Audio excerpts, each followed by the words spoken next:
Ayos, okay na ang status ko. Hoy, gardener, ano sinasabi mo? Tigil-tigilan mo yan? Alam mo, ikaw nagpapanggap at nagsisinungaling. Wala akong pakialam kung ano gusto ko. May magagawa ka ba? Ha! Hoy Mary, ikaw ang original king of school. Pwede pakipagkaibigan tayo? Ayoko na pakipagkaibigan, ang sama ugali nyo. Diba, ginabuli mo ko kahapon? Diba, friends mo si Trisha? Eh di doon kayo para masaya sa ginagawa nyo. Please Mary, pagbigyan mo kami pagkakataon. Maging mabuti kami, promise. Bahala na kayo dyan. Awa ka sa amin. Hoy Mary, pasensya na sa ginagawa namin ah. Okay lang yon. So it means, naayos ko na ang status ko. Okay na. So it means, papayag ka ba pakipagkaibigan tayo? Pwede. Salamat Mary ah.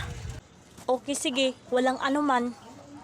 Mary, totoo pala sinasabi mo ah. Thank you ah.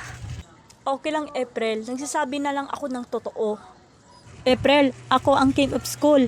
Mary, lumayo ka nga. Management gusto mo?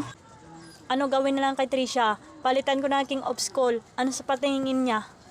Ano? Titigilan kayo dalawa. Huwag mo baguhin ang status ko.